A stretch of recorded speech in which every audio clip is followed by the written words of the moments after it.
Now, our planet has gone through 5 mass extinctions. One of them was so bad, it wiped out over 95% of life forms on our planet. Scientists think they might have found the culprit – volcanoes. Scientists took some ancient rocks from a dozen global locations and found elevated levels of mercury, which was released by volcanoes millions of years ago. This points to volcanic eruptions as the probable cause of the Permian-Triassic extinction event. The mercury didn't just come from rocks, it was from the atmosphere. This means that when the volcanoes erupted, they released this poisonous gas into the air.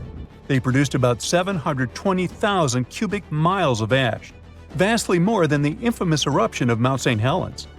The gas left a trace that marks one of history's most significant catastrophes, setting the stage for the age of dinosaurs. These eruptions most likely released mercury by igniting large coal deposits. Shallower waters showed mercury spikes right at the extinction's main horizon, while deeper sections recorded spikes tens of thousands of years earlier. This could mean that the effects of the volcanic activity and the extinction it triggered varied across different ocean depths. That means that the extinction was prolonged and complex. It not only caused significant climate warming at the time, but also led to some other toxic events, like acid rain, which made the situation even worse for plants and animals. Although few things have made it from the Permian period to the present day, we can get an idea of what the world was like back then from the fossils found in eastern Kansas.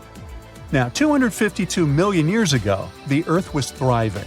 The Earth's continents were coming together to form the supercontinent Pangaea. The land was mostly dry, and the Earth looked like a harsh, arid desert, vast stretches of land with minimal water sources. The climate varied from scorching summers to frigid winters. There were some plants here and there, mostly conifers, large ferns, and primitive mosses in places with more water. The Earth was dominated by dinosaur-like creatures like Paleosaurs or therapsids, often called mammal-like reptiles. There was also the fierce Dimetrodon with its awesome snail-like spine. These three were the top predators of their time. Smaller reptiles and amphibians also populated the landscape, alongside burgeoning insects like beetles and dragonflies, which thrived during that dry time. But all the interesting stuff mostly happened in shallow tropical seas.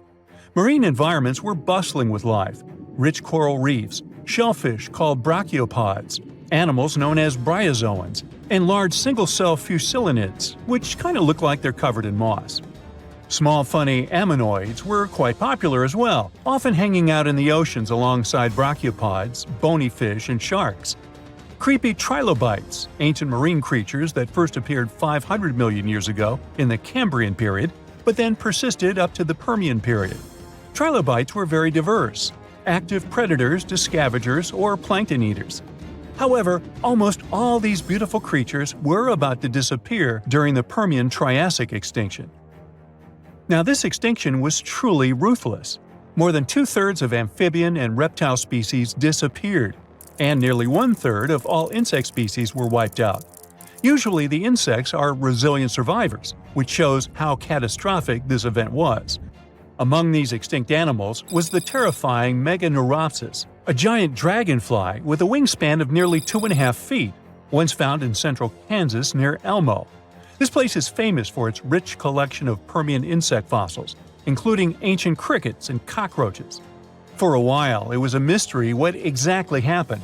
Theories range from a massive asteroid strike and natural pollutants choking the oceans of oxygen, to dust clouds, to cosmic volcanic eruptions blocking the sun and cooling the planet. There was evidence for each of these scenarios, but the recent discovery points to the volcanoes theory after all. There's also a possibility that the reason wasn't just the volcanoes. NASA-funded researchers have recently uncovered what might be the fingerprints of this ancient perpetrator, or at least one of its accomplices. By investigating rocks around the globe, they've found evidence pointing to a massive asteroid strike as a possible culprit. They found unusual molecules shaped like soccer balls, known as fullerenes. These molecules contain rare gases that usually come from space. This suggests that an enormous space rock, perhaps as large as Mount Everest, crashed into the Earth, contributing to extinction. There seems like there might have been a series of catastrophic events. The volcanoes were spewing vast quantities of lava and gas that altered the climate, Pangea was forming and disrupting weather and ocean patterns, and an asteroid decided to join in as the cherry on top. Lucky for us, nature is super persistent and always finds its way to be reborn. This just proves how resilient the Earth is. Now, what's interesting is this wasn't the only time that happened. The Late Devonian extinction, which happened around 360 million years ago, is also tied to volcanic activity. Volcanic eruptions and the proliferation of land plants could have altered the nutrients flowing into the oceans. The Triassic-Jurassic extinction, which happened around 200 million years ago, a bit before the dinosaurs, might have also been a result of a volcanoes plus asteroid impact combo. And finally, about 66 million years ago, the last dramatic shift happened on Earth. Our planet went from the age of dinosaurs to the age of mammals. This momentous change is known as the KPG extinction. Just like the Permian extinction, it was a sudden event that ushered in new forms of life. And, once again, there are two major theories about what happened. The most popular theory tells us that the dinosaurs disappeared because of a massive asteroid. The Chicxulub meteorite smashed into present-day southern Mexico, creating the Chicxulub crater. The meteor was about 6 miles wide and hurtling towards Earth at incredible speeds. The impact was so powerful that it vaporized everything nearby instantly and released more energy than any other event in a billion years. The aftermath was catastrophic. Earthquakes shook the continents, and the ground itself heaved like a stormy sea. As the dust thrown up by the asteroid settled, it fell back to Earth like rain, heating up the atmosphere so much that forests worldwide burst into flames. Not far behind was a gigantic tsunami, stirred up by the ocean floor's upheaval, which swamped coastlines near the Gulf of Mexico. Not all dinosaurs perished immediately. In places like New Zealand, some dinosaur populations survived initially. However, a dark, ash-filled sky eventually covered the globe, blocking out the sun and plunging the world into cold and darkness. The long-term effect of the asteroid is what really sealed the fate for dinosaurs. Without sunlight, the food chain collapsed rapidly. Herbivores slowly disappeared, followed by the carnivores that depended on them, and the ash settling back to the Earth exacerbated the environmental upheaval, with fluctuating temperatures making survival tough. But there's another theory that says that, like with the Permian extinction, the asteroid was just the cherry on top. The dinosaur extinction was inevitable because of the volcanoes. Around 1 million years before the dinosaurs' demise, massive volcanic activity began under where India is today. This event created the Deccan Traps, a vast plateau formed from layers of lava that covered an area as large as France. For hundreds of thousands of years, these volcanoes spewed sulfur dioxide and carbon dioxide into the atmosphere.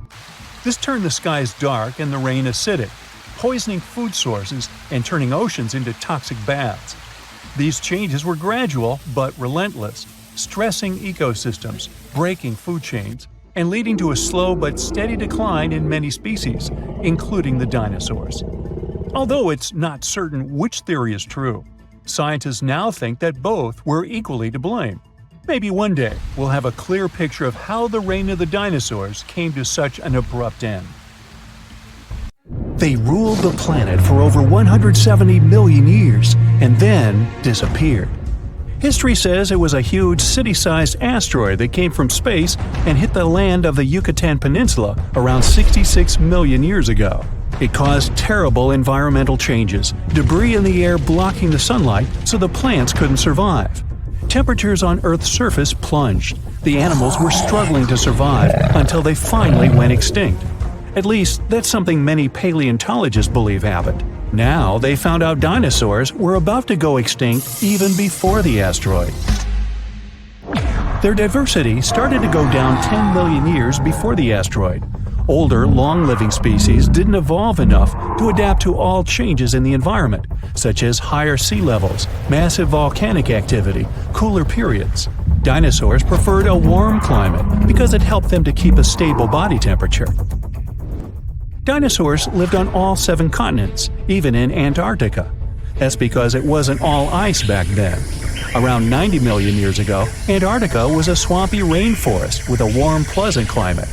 It was even in a different location, only 560 miles from the then South Pole. That was the time of the warmest climate on our planet. The sea level was 560 feet higher than today, and the tropical sea surface could reach temperatures up to 95 degrees. Antarctica still had something like polar night, months without sunlight, but the climate around the South Pole was mild and temperate, with no ice masses. Dinosaurs didn't shed their skin in one long piece like today's reptiles do. Scientists believe they shed it in small pieces, had something like dinosaur fur. There was a dinosaur, Pagomastax, that looked like a cross between a porcupine and a parrot. It had 1-inch long jaws and ate plants. It had a short beak and self-sharpening long teeth. They were like scissors this small dinosaur used to slice up plants. Our modern lion has a mighty bite, but a big and scary T-Rex bites more than 2 times stronger. The king of the dinosaurs has the strongest bite amongst all land animals, 3.5 times stronger than today's record holder, the Australian saltwater crocodile. It also had the longest teeth, almost 10 inches long, the length of an iPad. Most modern animals are either warm-blooded or cold-blooded. Dinosaurs were somewhere in between. Scientists think they mainly were mesotherms, which means the activity of their muscles could warm their bodies, but their body temperature could fluctuate too. Many dinosaurs, such as Triceratops and Stegosaurus, had spikes, plates, horns, crests, or other bizarre structures on their bodies. In the beginning, scientists thought that's for things like defense. They had neither sharp teeth nor hooked claws on the toes to hunt. But soon, they expanded the theory. It was probably a way to impress their mates and identify members of their kind. One species, namely Pachycephalosaurus, even had a funky bone hat on top of its head. Scary, tall as buildings, massive. That's what we saw in the movies, but dinosaurs mainly were human-sized or even smaller. Bigger bones were easy to be fossilized, so that's why we mostly find gigantic species. Eoraptor, or dawn stealer, was the first named dinosaur. Small and toothy, like me, it got its name because it comes from the dawn of the dinosaur age, the size of a German shepherd, but probably not that friendly. Arched back, sharp bony plates, curved tail. Ankylosaurus were some sort of giant, muck-spikier dinosaur version of an armadillo. Its weak spot was a soft underbelly, but meat-eating dinos that were after this one had to flip that guy first to get there. Still, it was really tough because of their impressive gear. Scientists believe they even had bony eyelids. Some dinos ate meat, others plants, and some of them could nibble even on pebbles. One dinosaur, called Gallimimus, couldn't physically chew all those plants it ate, so it would ingest pebbles to mash up the food. Gallimimus looked like some weird alien mix of dinosaur and bird. But it couldn't dribble a basketball because its wrists weren't capable of keeping the palms parallel to the floor. And they had no three-point shot. The largest dinos were plant eaters. Meat eaters, or so-called theropods, were mostly smaller. One reason is that plant-eating dinosaurs were very greedy. They would devour enormous amounts of food, sometimes even swallowing the entire branches without chewing. Some of the biggest could eat a ton of food every day, like a bus-sized pile. There were also more plant-eating dinosaurs than the other ones. Scientists are still not sure if meat-eating dinosaurs were able to coordinate themselves and hunt in groups. They were probably unfriendly towards each other, especially when it comes to sharing prey. Fossils, and the shape of delicate bones in the eye, tell dinosaurs mostly roamed around during the day. Scientists think only smaller meat-eating dinos, like Velociraptor, were active during the night. They were after those small mammals snuffling around and trying to find food, while big dinosaurs were asleep, or that's what they thought. Those small mammals were usually burrowing animals that survived both dinosaur reign and ice age hiding underground. Not all mammals were hiding from dinosaurs. Some small but sneaky creatures, like Reptinomammus, would steal the eggs from big dinosaurs, which was a big thing considering they had to trick the mama dinosaur first. Researchers believe dinos tried to flap on the ground to get faster at running up inclined terrains to catch their prey. Such behavior caused them to learn how to fly, which of course happened through thousands of years. Dinosaurs were fuzzy and fluffy. They are related to birds, But even those early dino species that didn't fly had feathers, like gigantic, scary, fuzzy T-Rex. Movies lied. You just can't stand still and expect a T-Rex would pass you by. Its vision was probably better than one today's raptors have. Even without it, they still had a pretty good sense of smell. Running could help it though. Scientists calculate T-Rex could probably run at 12 miles per hour. It would shatter its bones at a greater speed. Some dinos had tails more than 45 feet long. Tails helped them to keep their balance when running, especially those that walked on two legs. Velociraptors were not like raptors we see on the screen, but more like some sort of prehistoric chickens. Small, a little bit bigger than a turkey, 2 feet in height, probably had feathers, hollow bones just like birds, mostly loners. But they were probably among the smartest dinos. Their brain was big compared to their bodies. They were as intelligent as today's ostriches. The name Velociraptor means speedy thief. Stegosaurus had a pretty big body, spiky plates, and a tiny brain, the size of a walnut or lime. But at least it had its own air conditioner. Researchers found out its spikes were filled with veins that transferred blood and developed a theory that they were cooling its giant body that way. Dimorphodon was the flying reptile with a wingspan of 8 feet and multi-purpose teeth. Teeth in the upper jaw were longer, sharper, and better for catching food from the water. The teeth in the bottom jaw were better for holding the game in transit. One of the first potential dinosaur discoveries was in China 3,500 years ago. No one knew about dinosaurs then, so people thought teeth they found could belong to dragons. The Hadrosaurus was a duck-billed dino with more than 1,000 teeth. When they would fall off, it could grow new ones indefinitely. Dinosaurs' eggs were pretty big, some as big as beach balls. Now that's a number. The Baryonyx was a big fan of fish. Its name means a heavy claw, and it got it because of big extended claws that were pretty sharp and made up the thumb of each hand. When catching fish, they used the claws like spears. Mosasaurus, also popular in movies, was not quite the dinosaur but a marine lizard, closely related to monitor lizards and snakes. Like a snake, it had jaws that could expand when swallowing the food. These creatures were speedy. They had a tail fin and flipper-like paddles instead of arms and legs. Researchers believe they had a weak sense of smell and poor perception of depth, so they had to develop a unique hunting technique, waiting for their snack to come up to the surface for some air. Hey, it's possible that Jurassic World is not just a fantasy. Dinosaurs could really be walking, swimming, or flying around somewhere out there, but not on Earth. Some scientists think there may be planets far, far away from our solar system where slightly different versions of T-Rex and other dinosaurs live. They got the idea based on the fact that our planet used to have about 30% higher oxygen levels than today. That's why complex and intelligent life forms like dinosaurs could develop in the first place. They also want to explore basic building blocks that are the reason why we have life on Earth. These building blocks are something we know as amino acids. They make proteins, sugars, and genetic material, RNA and DNA. They're consistent and mainly exist in one shape or orientation. There are two ways they can be oriented, right and left. That means they mirror each other, just like our hands. It's something we call chirality. For life to exist, proteins must have one form, which means they can be oriented right or left. On our home planet, almost all living things, from the smallest bugs to whales and elephants, have amino acids with a left-handed orientation.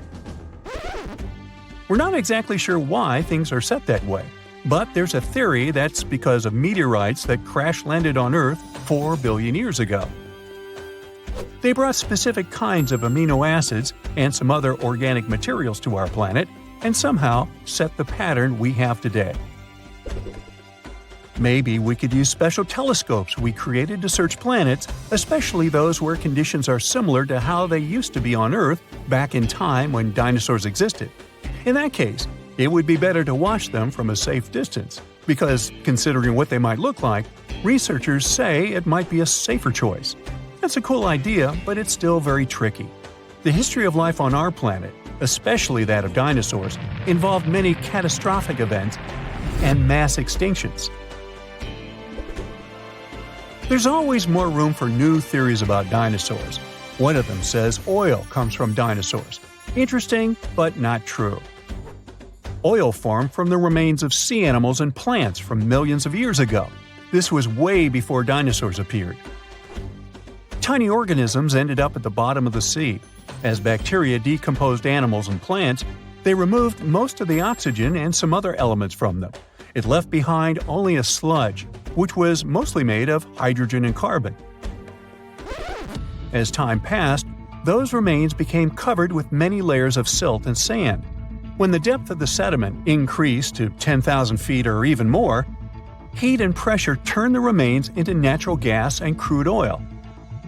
It's possible that dinosaurs lived or fell in the sea and later became petroleum in the same manner. But no one has ever found crude oil containing their skeletons. So this is just an unproven theory. Then there's the feathered dinosaur theory, which, unlike the previous one, seems to have more foothold in reality.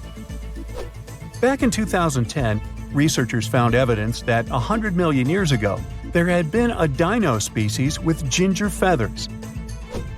Another group of scientists claimed there had been a different species from 150 million years ago. Those dinos had freckles and reddish-brown feathers on the tops of their heads. The color patterns probably had their purpose. Maybe it was a way to communicate with other representatives of their species or to attract mates. But years later, scientists studied the Microraptor, also called a feathered dinosaur. They realized it had probably been more like a bird than a dinosaur. The key point is how birds replace their feathers. Birds that fly have to replace their feathers in a specific order, otherwise they won't be able to fly very well. And the Microraptor's fossils showed that this creature had changed its feathers in a similar pattern. So they're not really sure which category this animal falls into. Dinosaurs that had feathers shed a lot of their skin piece by piece, like dandruff. Hey Bob, looking a little flaky there. Need a new shampoo? Yeah, they didn't shed their skins like lizards do, as if they take off an old suit. When we talk about dinosaurs, we usually don't picture them as social creatures, more like isolated ones similar to lizards. But some researchers discovered an 80-million-year-old collection of clutches in the Gobi Desert. It means there were colonies of dinosaurs that protected their nests and guarded their young, similar to birds. Crocodiles are known for doing that too. Pterosaurs were flying dinosaurs, and pelecosaurs were fin-backed ones. Some studies have shown that these two species used their exaggerated head crests and sails or fins to get to their potential partners. There are many theories about their crests and what they were needed for, though. Some experts believe that was how dinosaurs regulated their temperature. Others think they needed a crest to steer through the air. It's hard to say anything for sure since their fossils are rare and they don't have living descendants. But the most likely option is that the crest had the same purpose as a peacock's tail and was used for selecting mates. The bigger the crest, the more chances a pterosaur had to get a partner. You know theropods, those scary meat-eating predators that are shown in most dinosaur movies? Well, they might have enjoyed eating plants way more than tearing flesh. Not all of them, but it's possible that many of them weren't as fierce as we might think. Those big scary ones, like T-Rex, could be exceptions rather than the rule. The thing is, movies show these creatures to be way faster than they probably were in reality. They could probably run just a little bit more quickly than the average human runner. Scientists study the diet of coelurosaurs. Those seem to be the closest relative to birds. It was hard to figure it out because some of the dinos from this group had peg-like teeth, or in some cases, no teeth at all. To understand what they ate, researchers had to look for direct evidence and check if there was anything in their stomachs. And after they discovered certain things, including a beak with no teeth, they realized these fellas had followed a vegetarian diet most of the time. Even some famous ones, such as velociraptors, could be just innocent plant eaters and not terrifying beasts from Jurassic Park and our childhood nightmares. Over 10 years ago, scientists found fossils of a small dinosaur. It was a creature as big as a parrot with long legs. It came from a family with some of the most famous predators we know about, such as T-Rex and Velociraptor. Most dinosaurs that lived on land had 5 fingers, but later some of them ended up with fewer fingers. This new one they discovered was special because instead of having 3 fingers, which was more common for its family, it had just 1 finger with a sharp curved nail at the end of each front limb. This creature probably used this 1 finger to dig into insects' nests to feast. Even though we know all about the asteroid that wiped out dinosaurs, some have other theories. One paleontologist even had an idea that dinosaurs had possibly reached their end because they had been eating one another. This especially worked for ancestors of fierce, scary predators such as the Tyrannosaurus rex. It's possible they ate so many eggs of other dinosaurs that many species just went extinct. Once they started eating the eggs of very big dinos that we know as sauropods, it's possible they started getting bigger too. And no dinosaur mother could stop them from eating her eggs because she couldn't be around all the time. There were other big predatory animals that ate eggs, even early mammals. But in any case, later research showed dinosaurs couldn't have eaten enough eggs to have caused mass extinction. And that's all I have to say about that. Now, thanks to new fossil discoveries and technologies, we're getting to learn more and more about the biology of dinosaurs. Some people don't need to know more than the fact that a few of them were colossal, terrifying, and vicious. But for those of us that do, the use of comparative biology, pigment analysis, and powerful new X-rays have allowed us to gain insight into specific features, such as their colors, eating behaviors, and the shapes of their tongues. Yes, that's right, the shapes of their tongues, which, for a long period of time, was something of a mystery. This is because soft, fleshy dinosaur parts are hardly ever retained in fossil form. But thanks to the discovery of some surviving hyoid bones, which are situated at the root of the tongue in front of the neck, we now have some insight.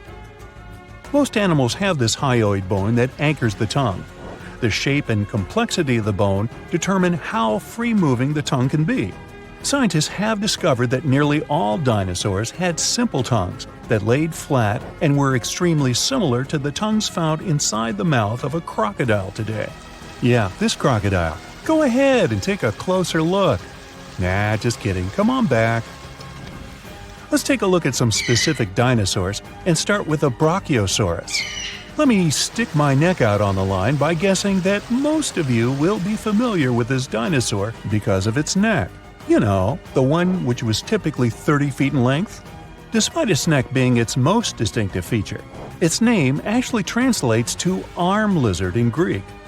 It's common knowledge that the Brachiosaurus is one of the largest dinosaurs to ever have lived.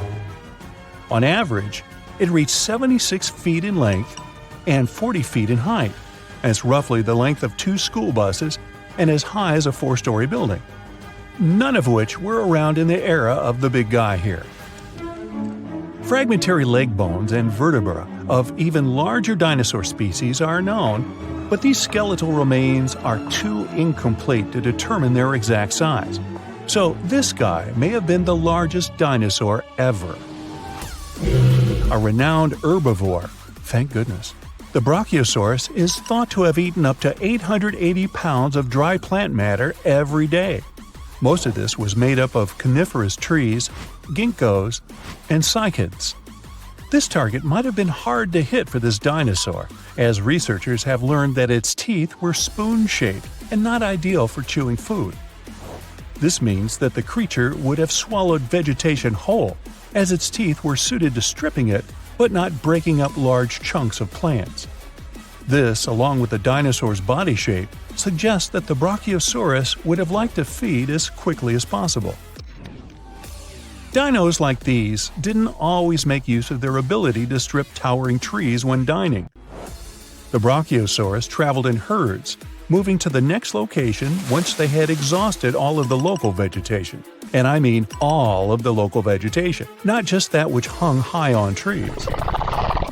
It's likely that the creatures supplemented their diets with vegetation at lower levels, especially after they'd done a number on all the nearby trees. This method of feasting was the most energetically appealing for this giant. By munching on lower vegetation, researchers believe that the dinosaurs saved up to 80% in energy compared to when foraging for high-up food sources. They have also discovered that the nostrils of a Brachiosaurus were on the front of its face and not the top. This is because we now know they roamed the fertile floodplains in their respective herds. For decades, it was believed that these creatures lived in deep, watery swamps. Let's look at another common misconception about a popular dinosaur. Please put your hands together for the Tyrannosaurus rex, which is arguably the most famous of all dinosaurs. Discoveries from the past 100 years have revealed that theropods had heavily feathered skin. Theropods are the family of dinosaurs to which the T-Rex belongs, so naturally, people began to think that the creature would have been covered in feathers as well. However, a study from 2017 took skin impressions from the iconic dinosaur and found no evidence of the structures required to support feathers. If a T-Rex did have feathers, they would have been limited to its back. Researchers accept that other large dinosaurs of the same family as the T-Rex have been discovered with their remains covered in feathers. An example of this would be the Yutyrannus dinosaur. But as of now, the accepted theory is that feathers weren't a common feature of T-Rexes. This makes it easier to believe that feathers were exclusive to smaller tyrannosaurids and were there as a means of keeping the creature warm. For a long period of time, researchers thought feathers were an exclusive feature of the theropod family. But this theory has been debunked. Just like the kid at camp who was kicked out of the top bunk. You know, debunked. Anyway, fossil evidence discovered in Siberia now suggests that multiple different family groups of dinosaurs had feathers. The Siberian fossils in question belong to another species of dinosaur, Calindrodromeus zebucolicus. Oh, you think I mispronounced that? Okay, prove it. Now, this dinosaur, I'll call her Calinda, had a pelvis structure superficially similar to that of a bird and was roughly 4.5 feet long, about as tall as a fridge. Since the purpose of feathers on dinosaurs was for warmth, it's quite possible that dinosaurs from cold weather climates had more feathers than their counterparts in warm weather climates. In general, bigger animals struggle less with keeping themselves cool, so it's likely that any of the large dinosaurs who lived in these warm climates had no feathers at all. Smaller dinosaurs who lived in cold climates, on the contrary, had plenty of feathers. We now even understand what some of the designs and patterns of these feathers on dinosaurs looked like, thanks to the discovery of an ornithomimus, complete with feather and skin impressions. The name of this dinosaur is derived from Greek and actually translates to bird mimic. They were typically 11.5 feet in length, nearly as tall as a giraffe, and despite being omnivorous, had no teeth. Its other distinctive features include 3 fingers, which were all unusually the same size and length, and despite their thin-boned skulls, they also had large brain cavities. Their legs were extremely long, in particular their foot bones. Combine this with their toothless beaks and long necks, and yep, it must have looked a lot like an ostrich. Although they're not as big as the Brachiosaurus or dinosaurs in general, they are bigger than any other bird in the world. And it wasn't just the body limbs of an ornithomimus that made it resemble an ostrich. They also had very similar feather patterns. Their heads, necks, and lower legs were mostly bare of feathers, but the rest of their bodies were well coated in downy plumage. This is what you call a bird's layer of feathers as a whole. It's possible, like an ostrich, that the dinosaur would have used this unusual feather pattern to regulate its body temperature. Despite some dinosaurs possessing feathers like birds, on top of also being their distant relatives, dinosaurs didn't have the type of feathers required to fly for most of their existence. Feathers found in fossil impressions or preserved in amber have allowed researchers to gain insight into why these creatures weren't very aerodynamic. The structure of these feathers appears to be very simple, with a poorly defined and flexible central shaft.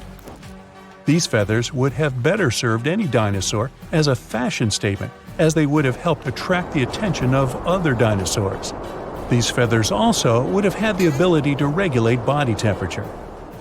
Surprised to hear that dinosaurs had ostrich-like feathers? Wait till I tell you that their prehistoric distant reptile cousins had something that looked like fur. Allow me to introduce you to the pterosaur. Its name is derived from Greek and translates to winged lizard. Just like dinosaurs, they were initially thought to have scaly or leathery skin all over their bodies. But over the course of the 20th century, fossil examinations revealed that many parts of a pterosaur's body were furry. The wingspan of a pterosaur could reach the length of over 23 feet, about as long as a London bus. Its toothless jaw was very long and resembled that of a pelican. How could something that looks like a pelican be so terrifying? These creatures were coated in pycnofibers. Those were simple structures, feather-like in composition, but strand-like and fuzzy like fur. Further research suggests that some parts of the pterosaur's body had more complex kinds of feathers with branching strands. If this is accurate, it would be the first time feathers were found on an animal that was neither a dinosaur nor a bird.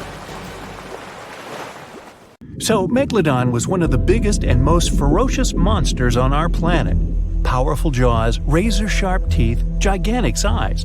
But what do you know about how it sounded? Imagine how loudly it growled, permeating the underwater world with sound vibrations. This sound resembled nothing. Megalodon didn't have a voice. It was a shark, and sharks don't have sound-producing organs. It was a quiet danger. But despite its muteness, yes, that is a word, you could have still heard it. Come with me.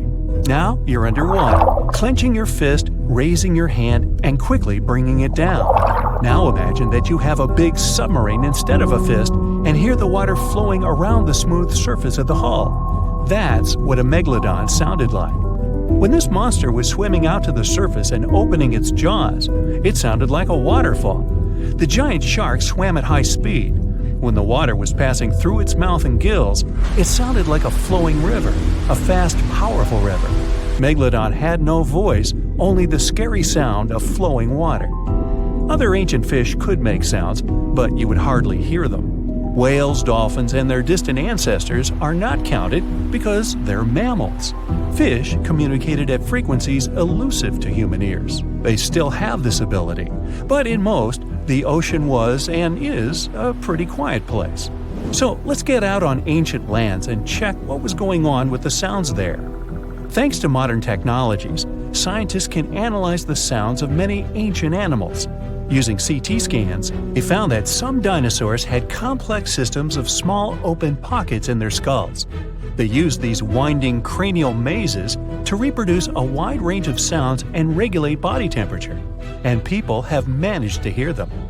An ancient bird that lived 79 to 140 million years ago, Pegasus, sounded similar to some farm birds like duck and geese. But the ancient creature probably screamed in a scarier way.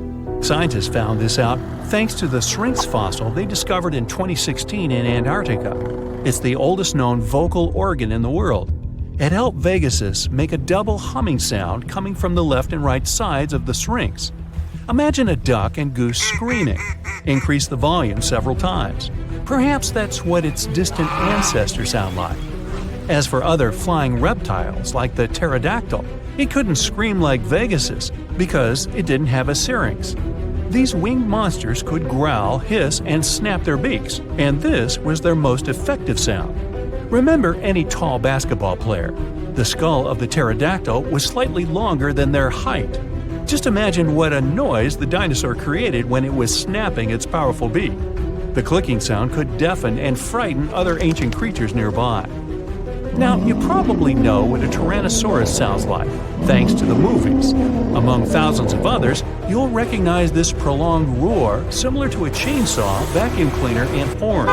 And, honestly, its roar has a lot in common with the natural sounds that this monster could make. Thanks to modern technologies and well-preserved remains, Scientists managed to simulate the voice of these ancient animals. Imagine you're uploading data about a T-Rex into a program and preparing to hear an intimidating roar. You press play and it sounds like a bee. Tyrannosaurus rex's scream was similar to birds, not mammals.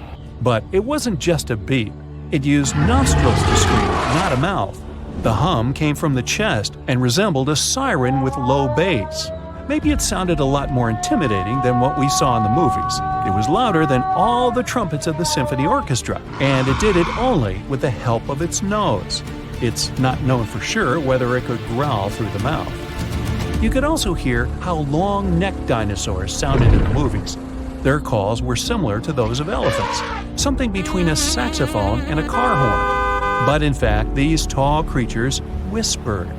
Almost all mammals make sounds thanks to the laryngeal nerve. This nerve runs down along the neck, then goes around the blood vessels of the chest and comes back to the larynx. In short, the brain gives a signal and it passes twice the distance along the body before the sound is released from the mouth.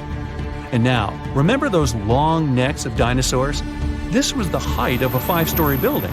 But the voice signal had to run a distance of 10 floors. It took too long to make this long trip, and this affected the dinosaurs' roar. So, when they wanted to make a sound, they just hissed. And it was probably similar to the sound of a giant viper. But the most detailed sounds scientists have managed to get belongs to the Parasaurolophus. You know this herbivorous dinosaur thanks to the long crest on the back of its head. We saw the dinosaur using it in movies and documentaries to fight opponents and enemies. Some scientists believed it also used the comb to drop fruits and leaves from trees. Others thought the dinosaur used it to improve its sense of smell. But it turned out that in addition to self-defense and fighting, they used the comb to make loud and scary sounds in different keys. Scientists replicated this with fantastic accuracy thanks to the structure of its hard tissues. Almost all living beings with a voice use soft organs to make sounds, and these soft tissues decompose quickly. Parasaurolophus had solid ones. They noticed tubes leading from the nostrils to the crest and back to the nostrils when they found the skull. It was like a crumhorn, a curved musical wind instrument. This proved the dinosaur used the crest on the back of its head to make the sounds louder. The comb allowed it to trumpet, so its relatives could hear it in the forest.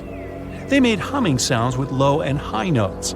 Mix a saxophone and trumpet with a goose hum, car horns, and low frequencies, then increase the volume several times. That's what Parasaurolophus sounded like. That's also what my 4th grade band sounded like. But I digress. You can listen to different shades and timbres of this dinosaur on the internet. It used noises with different tones to create complex social connections. They could communicate, identify each other, trumpet danger, or conversely, signal their friendly intentions. Alright, we've just heard how some ancient reptiles sounded. But what about ancient insects? They didn't have vocal cords, of course. Instead, they used friction between body parts. Look at modern crickets chirping with their wings. One wing has tiny notches. The second has the shape of a mediator. Take a simple plastic comb and run your fingertip over its teeth. Crickets make their sounds by the same principle. Their wings vibrate and release a series of sound waves into the air. But the clicking of an ancient bush cricket was very different from modern insects since they were much noisier. The sounds of these clicks were like a whistle. With the help of high-frequency waves, they could also communicate secretly as if they were doing it through a closed radio channel. If you heard this, you would hardly be able to fall asleep to it. Now, modern crickets are not so loud, as they began to add more high frequencies to their sounds. Higher pitch waves don't spread as far, reducing the risk that a bat will hear the insects. Just imagine how the jungle of that time sounded. The loud chirping of crickets hurts the ears. Then you hear a Brachiosaurus hissing. The clicks of pterodactyls shake the sky like thunderclaps. Then you hear the trumpet sounds of different tones somewhere in the jungle. These are Parasaurolophus communicating with each other. And then you get scared by a loud Tyrannosaurus siren. What a racket! You'd probably not find peace in such conditions. Fortunately, humans appeared millions of years later. And, by the way, scientists have managed to find out and understand what our distant ancestors sounded like. They carefully examined the insert function of the mouth, nose, and throat on the Neanderthal skeleton. Their voices were similar to ours, but the phonetic range of an adult Neanderthal was the same as if they were 2 to 3 years old. It was like mumbling without consonant sounds. The study of the skull couldn't recreate precisely the sound of Neanderthals, but in 2007, scientists extracted DNA samples from their bones. They found a variation of the gene that responds to human speech. Scientists believe that Neanderthals fought with Homo sapiens, our family tree. As a result of this conflict, their kind became extinct. But the found gene points they could have had other connections with each other. Perhaps Neanderthals could understand their language and even pronounce some words. Psst, run! Really? It's not safe out there. There's a saber-toothed tiger lurking around. You better be careful. What are you doing? Don't peek. Okay, just one little peek. How's this possible, you ask? That's because you're in virtual reality, of course. These cool but very dangerous-looking big cats were alive during the last ice age. What if they decided to show up at your doorstep out of nowhere? Knock knock, a saber-toothed tiger is waiting for you to buy its cookies. Meanwhile, the coelacanth, this massive-looking fish, comes from a lineage that's been around for over 300 million years. We thought they didn't exist anymore until 1938, that is, when a live coelacanth was found again. Since then, they've been roaming the waters of the east coast of Africa and the waters of Sulawesi, Indonesia. Man, I wouldn't want to go for a swim and meet one of these fellas face to face. Their jaw has an intercranial joint, which means their mouth opens up by a lot. This is so they can eat large prey, like me. Not good. They're huge, too. Imagine a fish that's as long as you're tall and weighing as much as an average human. The takahe, a flightless bird, was thought to be gone in the year 1898. They're very cute, small and multicolored, usually not taller than your knee. But picture this. You're out for a hike in the Murchison Mountains. Looking around, you spot the bird you thought was extinct. But there they are, as happy as ever, surviving and chilling. Whole colonies of takahes was indeed found just 50 years after they were pronounced extinct. Good job, tiny little birds. A singing dog. Ever heard of those? Riley does sing sometimes when he's bored or hungry, but these are real performers. New Guinea singing dogs. They've been only recently discovered again in the wild for the first time in 50 years. Still, they were never completely extinct to begin with. New Guineans made sure they were safe next to them. But in the wild? Very rare and hard to catch a sight of. Look, there goes one. The New Guinea singing dogs are called so because of their famous high-pitched singing. They sometimes sing together, too. A dog choir of sorts, where they all howl together. I bet they sing better than I do in the shower. Not going far from this area, we have bats, but these ones are sort of different. You see, their ears are enormous. I guess that's why they're called the New Guinea big-eared bats. Clever. The species was found again when one of them was accidentally caught in a bat trap.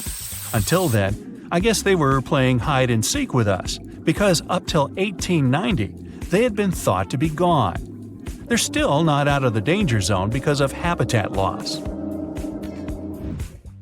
Imagine you discover a fossil of a species you thought had been extinct for a long time, yet 2 years later, a whole living group of said species is found. Well, this is exactly what happened in 1977 with a Majorcan midwife toad. It's sort of brownish in color with darker brown that makes up its skin spots. Other than that, it's just a small toad with googly eyes. The group of live toads was found close to where the fossil was, on the island of Majorca. There aren't many of them left, about 500 in fact, and as of right now, they're declared vulnerable by the International Union for Conservation of Nature. Now, are you a fan of tortoises? You will be when you take a look at this huge beauty. It's called the Ferdinanda Island Galapagos tortoise. It hasn't been seen since 1906, but on February 17, 2019, we were finally able to look at one of these beautiful creatures. It's probably out there with a few of its mates right now, but they also don't allow themselves to be seen. We only know they exist because there's a few tracks and scents. With yet another frog, we have the horned marsupial frog. They're out and about in Ecuador, in the Chocó forest to be more specific. They're called this way because of their distinctive horns directly on top of their eyes. You know the pouch kangaroos use to carry their offspring? Well, the female horned marsupial frog also has that, except it's on the back, so it acts as sort of a backpack. They develop their embryos there, and when they're ready to come out, they hatch as complete infants, unlike regular frogs where they start out as tadpoles. One more toad, the starry night toad or harlequin toad. They're black and covered with loads of white spots all over them. Lost for 30 years, it was discovered back in 2019. Picture them as big bodyguards, water bodyguards to be exact. Oh, that's a very big toad on your screen. Well, for the Arhuaco people, that's exactly what they are, guardians of water. They also have their own name for them, Guna. Sounds like a cheese. When scientists found them yet again, they came across 30 of these little creatures, but initially, they were expecting only one. Well, what a nice surprise. Here's a tiger for you, although it doesn't quite look like your typical tiger. It's called the Tasmanian tiger, and it seemingly disappeared since 1936. But then, out of nowhere, people started seeing them out there in the wild just 5 years ago in 2016. They sort of resemble dogs more than tigers, or a fox maybe. Just take a look at its muzzle. Maybe even a mix of both. Then, a few others started popping up too. And if you happen to think you're seeing one right in front of you, but you're not quite sure, check if they've got stripes on their back. They're definitely out there, but still technically marked as extinct by the IUCN. Okay, picture a horse that looks straight out of a movie scene. Tiny, gorgeous fur, very well behaved. It's tiny, but it's not a pony. It's a Caspian horse. They have an interesting backstory to them. They were discovered by Louise Leyland, who got married to an aristocrat in 1957. Having moved to Tehran, Iran, she didn't quite like how the horses behaved there, so she took matters into her own hands. She took a few people with her, and off they went to the Caspian Sea mountain. And in there, they found 3 of these beautiful tiny little horses. Well, that's how the story goes. Coming up next, a possum that was found in an unexpected place. Guess where? You have 3 options to pick from: hiding in a ski resort, in the Australian outback, or in someone's apartment in the bathroom. Which one do you choose? You have 3 seconds. The right answer is a ski resort. Yes, this possum is called the mountain pygmy possum, and it's originating from Australia. So far, there are 3 different living populations of this tiny possum, but it was believed to be extinct until just 1966. There are fewer than 100 of them, so the IUCN has marked them as critically endangered. Also from Australia is the night parrot, an absolute delight to birdwatchers. Very beautiful, yet mysterious. These little fellas live in very remote areas. You can probably count on the fingers of your hand how many times these birds have been seen since they were found again in 1979. That's how rare they are. Have you ever seen a pygmy tarsier? Neither have I. It was only in 2008 that 3 of them were caught. Scientists don't really want to lose track of their movements again, so what they did was gift them with tiny little collars. This way they can live their life as happy as ever and will know they're safe. The last one I want to tell you about is the tree lobster, but as the name might mistakenly tell you, they're not really lobsters. They're just big black bugs with huge legs. Their extinction story is a sad one.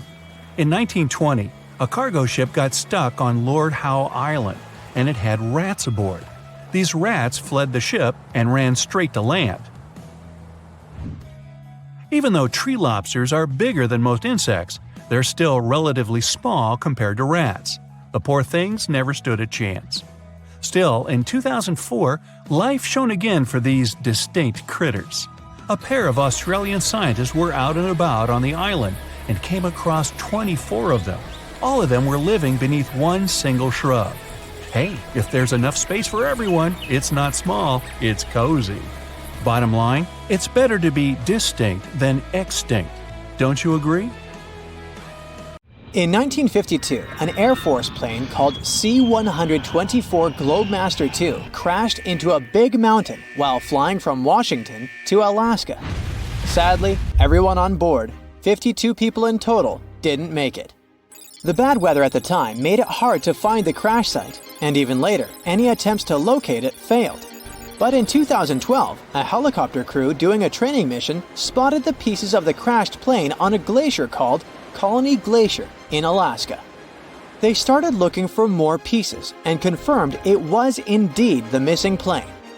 Since then, every summer for about a decade, different military groups have been helping in an operation called Colony Glacier. They've managed to identify 40 out of the 52 people whose lives were lost in the crash. The soldiers taking part in this mission take their promise seriously to never leave a fallen comrade behind. They believe it's their duty to bring back those who didn't make it. Another discovery comes from the Alps. In 1991, some hikers exploring the picturesque Alps stumbled upon a human body. It was half frozen in ice at the top of a mountain pass between Italy and Austria. At first, the local police thought it might be a mountaineering accident. But in a few weeks, archaeologists started claiming that this guy might have lived more than 5,000 years ago. They eventually gave the frozen fellow the nickname Ötzi. He was named after the nearby Ötztal Valley. He's become quite famous as the oldest ice mummy on record. Ötzi's frozen state might not be as unique as we thought, and that's where things get really cool. Archaeologists have another theory. See, at first, everyone was convinced that Ötzi marked the start of a cooler period because he had been frozen in the ice without any interruptions since he had lost his life. Yet, over the past few decades, glaciers and ice patches worldwide have been melting away like ice cream on a hot summer day. Not just Ötzi, but other ancient relics like bodies, hunting gear, horse droppings, and even ancient skis started to appear. So, archaeologists say there are similar sites. They found quite a few, and they all fit perfectly into this growing field of glacial archaeology. It seems like as the world warms up, it will show even more ancient secrets from the deep freeze. Moving on to another amazing discovery. In 2018, William Taylor and Nick Jarman were exploring the snowy slopes of Mongolia's Altai Mountains. They found an ancient treasure trove hidden in the ice. Inside the trove, they found a well-preserved 3,000-year-old arrow shaft adorned with ochre markings. It was in pristine condition, a rarity for organic items that old. They found other items too, like a bronze arrowhead with bits of animal sinew still attached. All of these relics had been untouched for hundreds of years, since they had been locked in the ice. In Mongolia, rising temperatures have melted ice patches that remained frozen for centuries. Similar discoveries have been made in the Yukon, US, Italy, Siberia, and Norway. Thousands of sites have been identified. Yet, scientists are racing against time to document and preserve these artifacts before they're lost forever. The study of these artifacts challenges the definition of these environments as wildernesses and shows how indigenous people coexisted with nature there. Sometimes people find simple items too, as simple as a sandal. This one, discovered on one of central Norway's mountain passes, indicates that people used this route roughly 1,700 years ago. This suggests that there was less snow and ice in that area back then. The sandal, dating back to around 300 BCE, resembles Roman sandals of that era. Again, in Norway, hunters found an iron sword high up on a mountain, more than 5,250 feet above sea level. There's no nearby burial site, and it's puzzling why someone would have a sword in such a remote location. Archaeologists speculate that the owner might have become lost.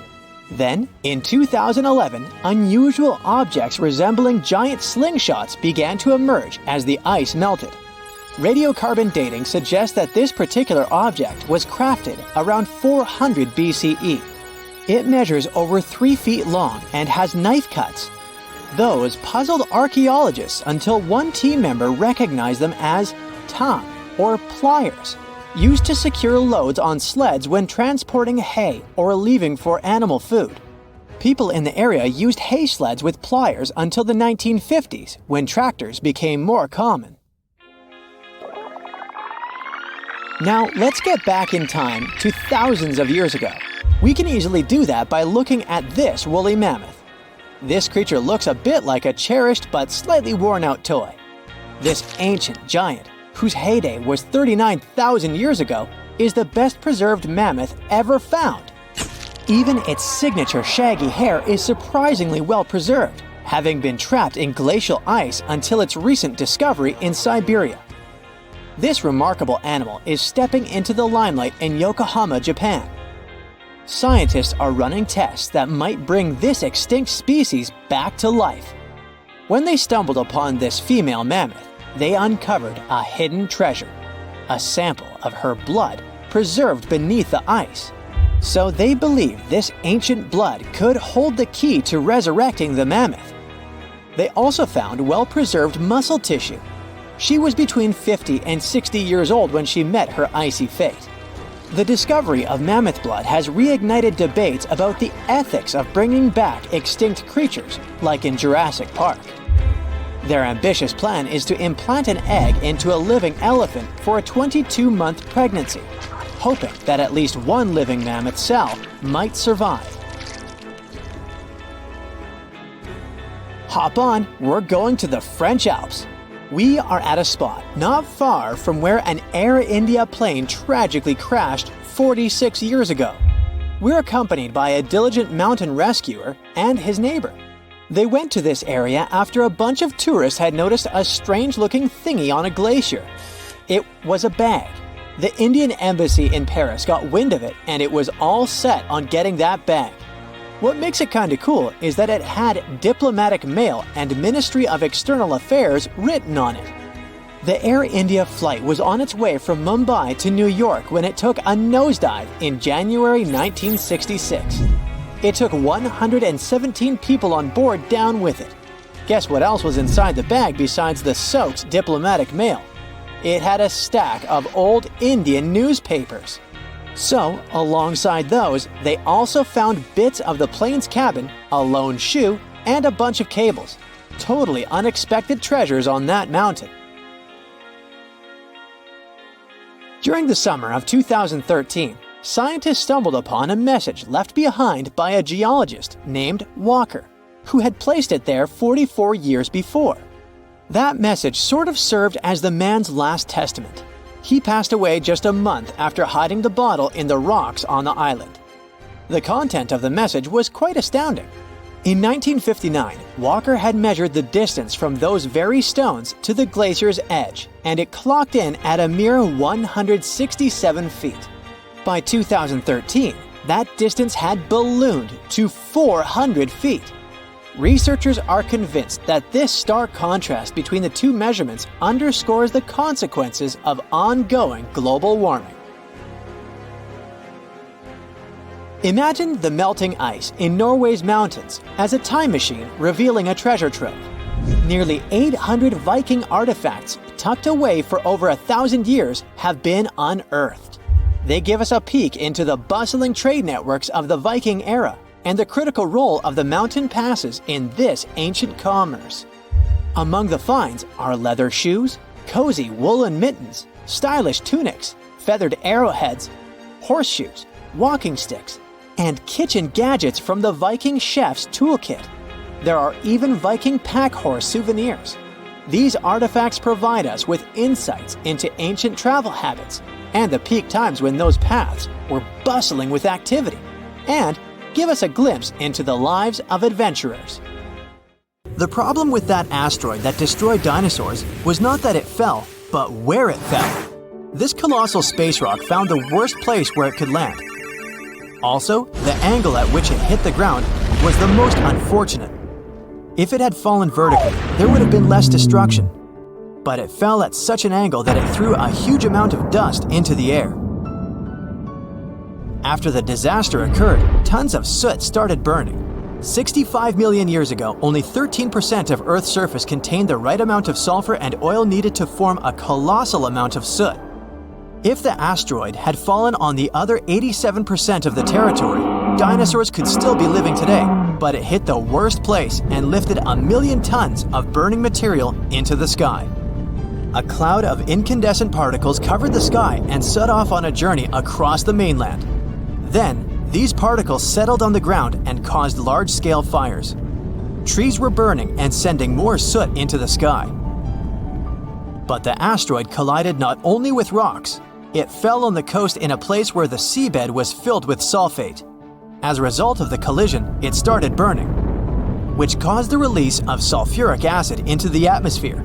The air became poisoned. It seems the dinosaurs didn't stand a chance.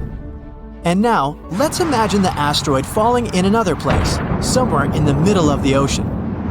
Huge waves flooded part of the land, but almost all kinds of dinosaurs survived. Or even better, the rock could have fallen somewhere in the desert and left behind a giant crater. That's all. Yes, several dinosaurs passing by wouldn't have survived the collision, but the situation wouldn't have been so critical in general. So, giant lizards remain dominant on our planet. They don't allow other animals to develop since Tyrannosaurus and other ferocious reptiles hunt mammoths and other ancient creatures. The population of mammals is decreasing. Velociraptors are fighting for territories with saber-toothed tigers and giant bears. A struggle for survival between dinosaurs and other animals begins. Then, the Ice Age comes, and some reptiles don't survive. Then, new players enter the field. Those are humans' early ancestors. Living side by side with dinosaurs is difficult. Lizards attack settlements and caves, so people have to build high walls for protection. By the way, the Tyrannosaurus poses less danger to people than you might have thought. According to the latest research, many creatures were able to run away from this monster. Yes, you probably saw how easily they caught up with cars in the movies, but it wouldn't be as scary in reality. Paleontologists and biologists have analyzed the strength of dinos' bones and found out that the creature couldn't reach high speeds. The maximum it was capable of was running twice as slow as a field athlete. Thousands of years have passed. People have learned to live with dinosaurs. They've even managed to tame some lizards. They've domesticated herbivorous dinosaurs to develop agriculture. Triceratopses and bulls now plow fields together. Imagine farms swarming with diplodocus or brachiosauruses. People climb their long necks and pick fruit from high trees. Stegosauruses protect pastures from wolves and velociraptors. Dinosaurs with shells, such as ankylosauruses, help people across deserts. They, along with camels and donkeys, carry heavy loads. People share the planet with ancient lizards and live in harmony. The situation in the seas and oceans is much worse. Sea reptiles attack wooden ships and catch all the fish. Imagine that you're sailing to another continent with tons of grain, fabrics, fur, and other goods. And then a giant mosasaur appears on the horizon. It's one of the most powerful sea lizards. A great white shark looks like a small fish next to it. The creature could easily defeat a megalodon. And then it comes across a wooden ship. It bites into the deck and pulls the whole boat underwater. Water dinosaurs are the main obstacle to communication between countries. This slows the progress down for 100 years. People built metal ships to withstand the attacks of the mosasaur. And finally, they managed to establish sea connections. A similar problem occurs when the first planes take off into the sky. Imagine you're flying on a passenger Boeing. You look out of the window and see a pterodactyl. Wait, it's impossible. These winged lizards aren't so fast. but they can catch up with a helicopter or some old biplanes. This poses a serious threat to flights, so people install sound protection systems on board each aircraft. Pterodactyls hear irritating ultrasound from a distance and fly as far away from it as possible. People equip submarines and ships with the same sound shields. Then, after people have learned how to defend themselves from dinosaurs, another problem appears.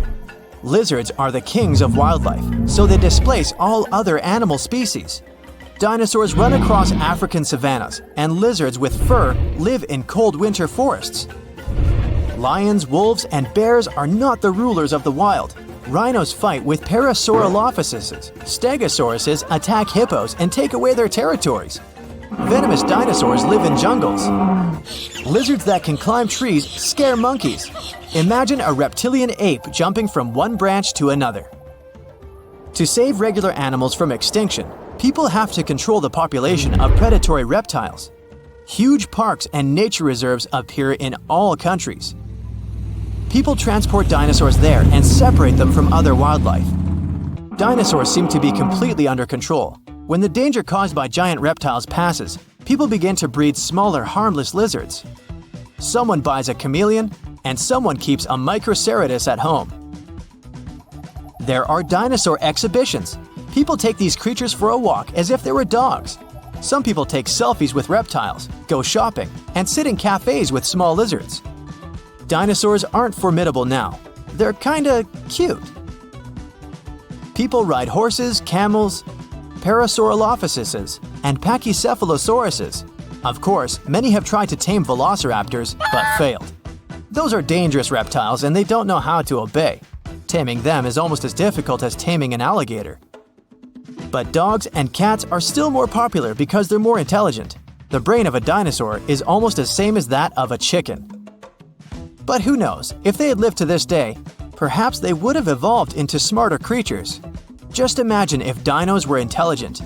In this case, people would have a big problem.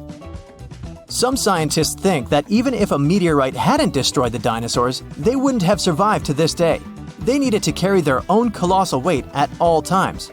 It was an enormous load on their bones and joints. Most dinosaurs wouldn't have been able to survive the Ice Age with such characteristics, but smaller lizards might have succeeded. Fast and agile dinosaurs, such as velociraptors and Pachycephalosauruses, would have survived, but in what form? Could dinosaurs have already evolved into something else? Look at the good old chicken. Many scientists believe it's a direct descendant of the formidable Tyrannosaurus. Somewhere deep inside the bird's DNA, there are genes that the dinosaur had. Yep, it's hard to believe, but look at the chicken's body structure and how it walks. Remove the plumage, cover the creature with scales, and give it toothy jaws instead of a beak. And now, you have a mini T-Rex in the coop.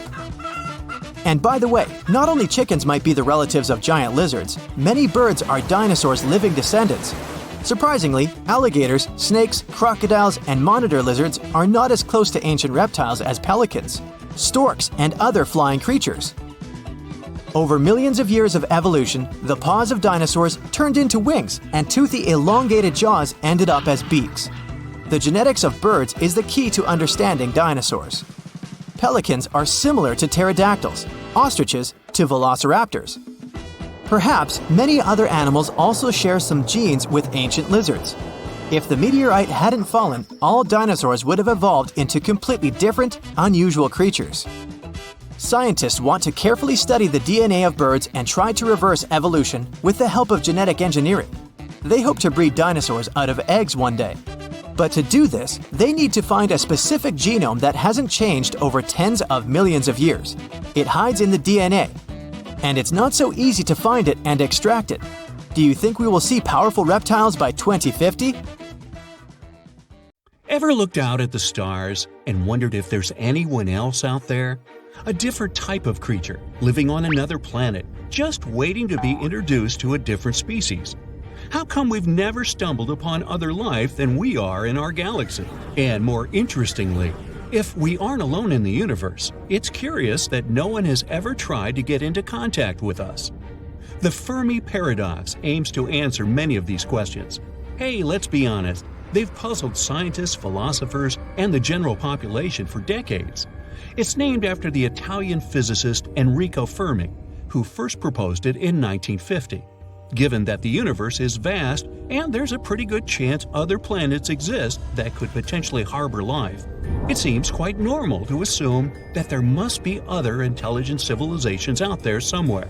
However, despite humanity's best efforts, we have not yet detected any real evidence of life outside of our planet. Apart from people we've sent into outer space on purpose, of course. This lack of evidence has made people wonder if we really are truly alone in the universe. More so, if there's another, more sinister reason for why we have not yet found any aliens. Now, one possible theory suggested is that we simply have not looked long or hard enough.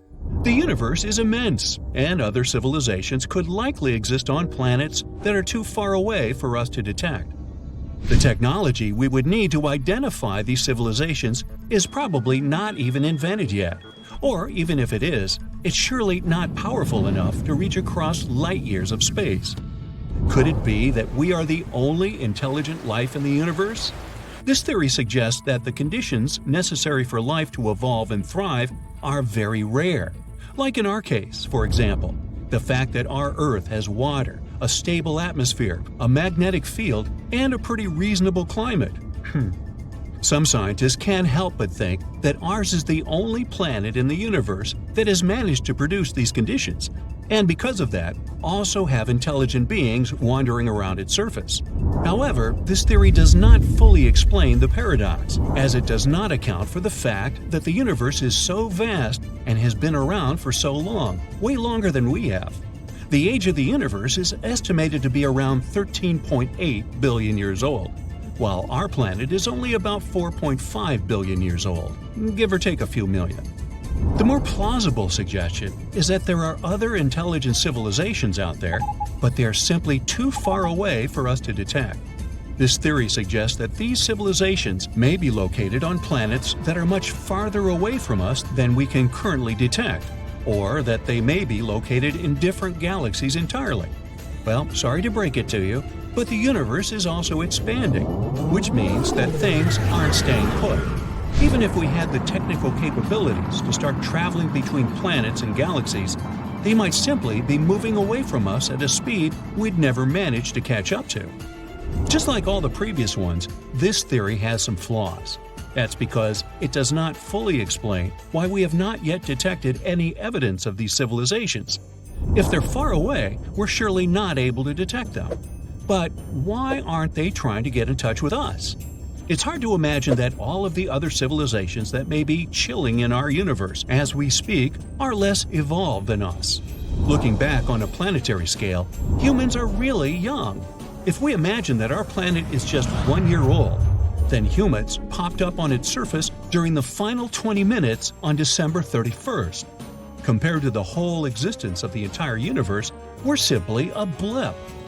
The final theory is that there are other intelligent civilizations out there, but they're simply too technologically advanced for us to detect. This idea indicates that these creatures are light years ahead of us in terms of science and development. They may already have technologies that are far beyond what we're capable of, and they are supposedly using these technologies to stay hidden from us. Sadly, this theory is somewhat more plausible, though it does mean that no other civilization wants to be friends with us and come out and play in outer space. Well, it does explain why we have not yet detected any real evidence of life outside our planet. But it does suggest another, more sinister fact. It raises the question of why these civilizations would choose to stay hidden, and what their motivations might be. Sadly, the Fermi paradox remains an open question, and scientists and philosophers continue to debate the possible explanations for why we have not yet found any friends to play with in the universe. Only time will tell whether or not we'll be able to solve this mystery. There's still a lot we have to accomplish when it comes to space exploration. In the future, space travel will continue to be mostly carried out by scientific and commercial robotic missions. However, the idea of your everyday human traveling to space will likely remain a dream for a long time. That's because of the high costs and dangers of injury associated with the process. Launching a single person into space currently requires a significant amount of energy, and the journey exposes individuals to extreme radiation and high speeds within a field of debris. Certainly, there have been attempts by rich people to make space travel more accessible, but it's still out of reach for most people. A single seat for a ride on a Soyuz capsule costs over $20 million. Some scientists believe we should invest more time and effort into space travel. But if you think about it, there's really no other place like Earth for us nearby. We can't breathe outside of our atmosphere, and there's no space object in our solar system that can support life as we know it. Take Mars, for instance. Even if we managed to travel there eventually, by the time we reach the red planet, we would have already spent months living in microgravity. That also means it would take us a lot of time to physically recover before they could start exploring this planet. After years of research, NASA figured out that living in microgravity conditions heavily affects the human body. It means loss of bone and muscle mass, as well as a shift in the normal movement of body fluids, which tend to go upwards. This can lead to pressure on the eyes and even affect our vision. Now, just because we can't confirm there's life outside of our planet doesn't mean we didn't have some pieces of evidence throughout the years. Like in 2001, for example, when NASA researchers suggested an interesting theory about Jupiter's moon Europa. They mentioned that frozen bits of bacteria may be the cause of Europa's red tinge and its mysterious infrared signal, while magnesium salts were previously thought to be responsible for the infrared reflections. Data from bacteria living right here on our planet that thrive in extreme conditions fits the data just as well. These bacteria also have red and brown coloring, which could explain the reddish appearance of Europa. While it is unlikely that bacteria could survive on Europa's surface due to the extremely cold temperatures and lack of atmosphere, it is possible that they could survive in the warmer liquid interior and be released through geological activity. Going back to 1977, when a strange signal from outer space was picked up by a radio telescope at Ohio State University. The signal lasted for 37 seconds and was so strange that the person who saw it wrote "Wow" on the printout. The signal was very different from the usual signals that come from space. Sure, it could have come from a huge event in space, but it could also have come from intelligent creatures living in the universe that had a very strong transmitter. To this day, no one knows for sure what caused it,